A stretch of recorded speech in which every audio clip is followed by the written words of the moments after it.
Hello everyone, Bescom here. Gunheart is a VR co-op shooter that launched in early access a few days ago, and it is developed by a new VR startup called Drifter Entertainment.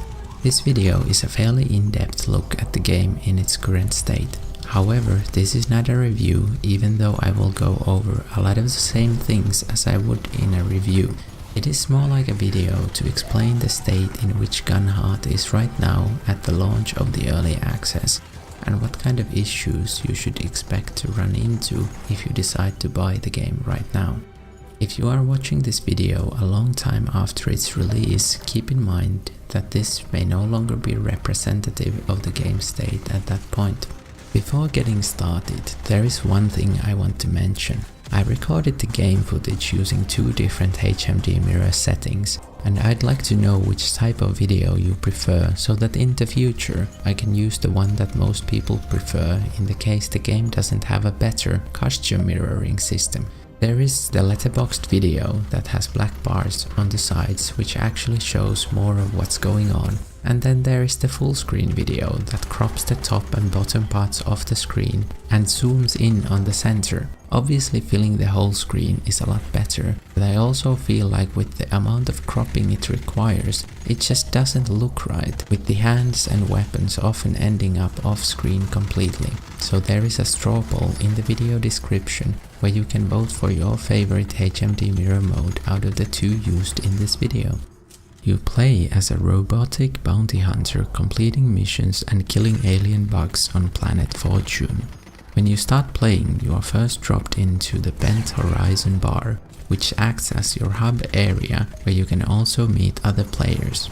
Completing missions nets you cash, which can be used to buy new weapons and upgrades. As your power grows, you will be able to complete harder missions, which in turn will reward you even more cash for the more expensive upgrades. The game has a drop-in and out multiplayer system, which also adjusts the game's difficulty based on the group's size. You can also limit the missions to friends and crew only if you don't want to participate in the random matchmaking. The guns are attached to your hands and you can't drop them, but you can press your grip button to change them into multi-tools, which are used for reviving teammates and grabbing barrels and enemies. You can also grab a social gun from your bag, which can, for example, make balloons. You also have a scanner which shows the locations of nearby enemies and the next waypoint. The game has a good variety of options for movement. You have the option of using free teleportation and free strafing, which includes forwards and backwards directions. Strafing can also be done with two different speeds. The extremely fast sprint speed is activated by double tapping the movement direction, which feels quite awkward. It is definitely possible that some people might want to use the basic strafing but never use the sprint because it might be too fast for comfort. So it would be nice if there was also an option to disable it. On the other hand, it would also be nice if there was a way to disable the slower speed, since for me it only serves to make the sprint more difficult to start. There are a lot of gaps and different platforms on the levels, so you will be forced to use the teleportation at times, but the strafing is a viable option, especially during combat. The movement is also very customizable. You can add blinders to make the strafing more comfortable, and you can also use robo-recall style direction changing with your teleport. The teleporting also has a snap to cover function. The direction changing can also be used in a stationary mode where you turn while standing still. I think the different movement options should provide a good experience for most players. However, there are a couple more things that could still be added to the options. Smooth turning while standing still and HMD direction-based strafing might also be things that some people would want. Personally, I would also like to see an option to disable the snap to cover from teleporting, since I didn't find it all that useful, and at times it actually made the teleport more difficult to use. Right now it is also possible to use the teleportation to climb to very weird places, and the game doesn't do anything to prevent clipping through walls with real-life movement. This can be especially disruptive in the PvP mode. When I played the game, it had 5 usable one-handed weapons: a pistol, a crossbow, a shotgun, a carbine and a minecaster. There are also 4 combo weapons, which are a chain gun, a sniper rifle, and 2 different bows. The combo weapons are used by bringing your weapons together to form them. There is also a weapon that I think is called a death disc that is actually shown in the game's trailer. However, there seems to be an issue that prevents it from being unlocked right now. Each gun has unique upgrades like reducing the spread of the carbine, increasing the amount of mines thrown by the minecaster, and marking the enemies with a yellow outline that you can see through walls with the pistol. The crossbow also has a unique feature that allows you to curve your shots so you can hit enemies behind cover.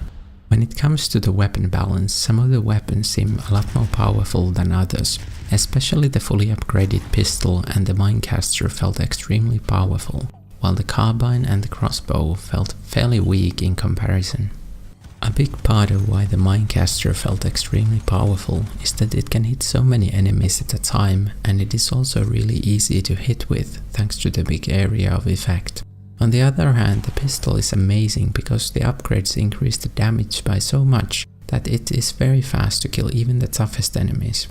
Another aspect to consider is also the way hit detection and shooting in general seem to work right now. It seems like pressing the trigger sends the information about the trigger press to the server, which then handles the shot and sends you back the necessary information about the bullet. This means that the shot happens after a slight delay, and even small variation to your ping can cause a huge difference in how you are supposed to aim. High ping also seems to make your fire rate quite a lot slower. In general, that doesn't feel good, and it causes your weapons to be less effective than they could be with one exception, that is the minecaster. The mine's explosions will probably hit the enemies anyway, as they don't require precise aiming, and the slower fire rate also isn't as big of a deal when you can hit so many enemies per shot. The developers have said on Discord that they are looking into lag affecting guns and shooting, so hopefully they will come up with a good solution that will help the guns feel a lot better. Another weapon related thing is aiming. Most weapons have weird aiming reticles, which is a bit of an odd way of aiming in VR. In a way they do make sense, since you are playing as a robot, but I can't help but think that the game would benefit from more customization options for aiming. Adding laser sights would make it a lot more fun, at least for me, and I suppose some others might like the option of using a reflex or iron sights. This again seems like one of those things that hopefully gets sorted out at some point during the early access, but it is something that you should be aware of for now, since it works in a rather unusual way. Moving on to the rig, it has 4 different types of upgrades. You can increase your damage, shields and armor. The 4th type of upgrade is a repulsor that slows enemy projectiles near you by up to 60%. As you might expect, the upgrades get a lot more expensive the more ranks you have in them. There are also cosmetic customizations in the game. There are 2 rigs, 5 vests, 17 headgears and 12 faces. You can also select the title that you want to use. The cosmetics are a good start for now, but obviously the game will need a lot more of them to really flesh out the system. Some of the customizations and also some of the upgrades and weapons are locked behind objectives that you need to complete to unlock them. In total, there are 27 listed unlocks in the game. The game's graphics look good, the enemies are detailed and the environment looks nice. Personally, I'm not a huge fan of the gun models, but that obviously is a very subjective thing. The stance in which the player models float in the air also looks quite silly. I can understand that the strafe sprinting wouldn't work too well with walk animations, but perhaps it would be possible to come up with a different solution than having your legs just hanging there. Maybe the characters could ride hoverboards instead. I mean, everyone loves hoverboards, right? The explosions look a bit flat, and the effects when bullets hit enemies or the environment could definitely use some more complexity as well. I'd imagine there are still some placeholder effects, so I assume these might get improved later down the line. Some of the animations are a bit boring, but I think most of them are okay. One thing worth noting is that the game can have a lot of enemies visible at the same time, which will limit the amount of resources that can be used for each individual enemy. In my opinion, the biggest problem with the game's presentation is the sound design. The guns and the explosions sound boring and generic, and while the enemies have some sounds, for example their movement is completely silent. The lack of movement sounds actually makes them feel unreal. On the positive side, the music is actually pretty good. The game could also benefit from positional audio for other players who are close to you. It would make it a lot easier to communicate with people in the bar and also help you figure out where people are during the missions. The levels are divided into 4 different zones, which are also associated with different difficulties. The Homestead is easy, the Hollows is medium, the Broken Zone is hard, and the Might Country is extreme. The first 3 zones have 4 missions each, and the Might Country has 3 missions. There is 1 story mission for each of the first 3 zones. The story missions are always pretty much the same, and you are required to play through them to unlock the rest of the missions for the zone. The other missions have randomization to them. Basically, each zone has a certain amount of different modules like rooms, caves, hallways and outdoor areas that can be attached to each other. The levels are generated by attaching those modules together to form random levels, so even if you are doing the same mission over and over, you aren't stuck running the exact same map over and over. Of course, the amount of different modules is still quite limited, and you will quickly become familiar with them, so hopefully more will get added later on. 2 of the missions for each zone utilize that randomly generated level structure, with long levels for you to go through. The last mission for each zone is a defense mission. You have to defend 3 pumps at a random location from 5 waves of enemies. Unless you are extremely good with VR shooters, you will probably end up running the same missions multiple times before being able to progress further, as the game's difficulty ramps up quite quickly. Some people will no doubt say that the game requires you to grind for gear, and there is a certain amount of truth to that. However, I think that the randomized levels help mitigate that feeling nicely. The enemy variety feels a bit low, but a lot of that probably comes from the fact that the bugs wielding different weapons look very similar. There are the small bugs that can spawn from eggs and occasionally carry bombs, and bigger gun-wielding bugs that use different guns like shotguns, sniper rifles and assault rifles. There are also even bigger, sort of elite bugs, small drones that fly around, and enemy dropships that fire at you with big cannons and that can drop enemy reinforcements. There are also zombugs, which can teleport around, and really big, wild bugs, which both fight against other types of enemies as well as you. The fact that the enemies also fight amongst each other is a nice addition. The enemy AI is very basic. The melee enemies mostly just run towards you, while the ranged enemies usually run from cover to cover and try to shoot you. Sometimes it is possible to shoot at the enemies from so far away that they don't react to your shots at all, which is perhaps the biggest issue with the AI. Keeping the AI simple is understandable, and in many ways it actually fits the theme of having bugs as your enemies.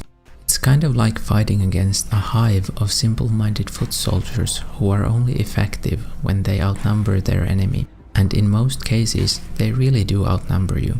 I was quite impressed by the number of enemies on the screen at times, and it also explains why it might be necessary to keep the AI quite simple.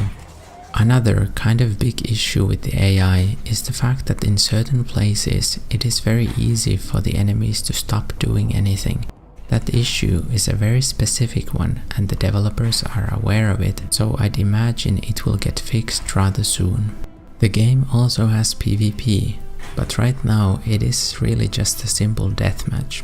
Since your normal upgrades are active, it is not balanced, and in general it just seems like a very quick first version of PvP in which you just throw people together and let them shoot at each other. I'd expect this to get iterated on a lot. While the PvE can be played solo, it is definitely meant to be played in co-op. This really is the type of game that will live or die based on its player base, and it needs to have a lot more high-level content than it currently has to maintain interest longer. The developers have said that they are thinking about ways to implement a new Game Plus sort of mode, which would go a long way in providing that, since it could let you scale all the 15 missions to the hardest difficulty.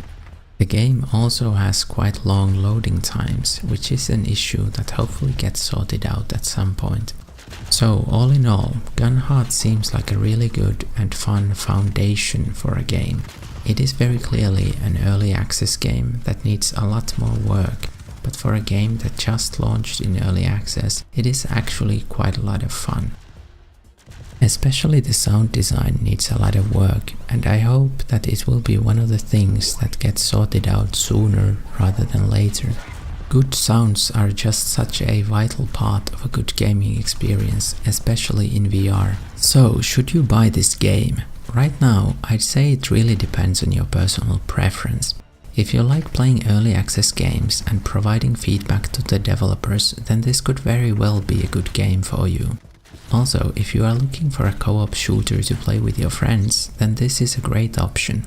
On the other hand, if you tend to play games only for a few hours and then move on to other games, or you don't want to deal with random issues, then you are probably better off waiting for the full release. The one thing I can say for certain is that I have definitely enjoyed my time with the game despite the issues, and I look forward to seeing what the future patches will bring.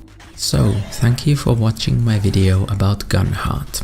Just remember that I made this video right after the early access launch, and that in a couple of months there's a good chance that a lot of the issues I mentioned will be fixed. With that said, I'll see you in the next one. Holy crap, the entire homestead has been turned into a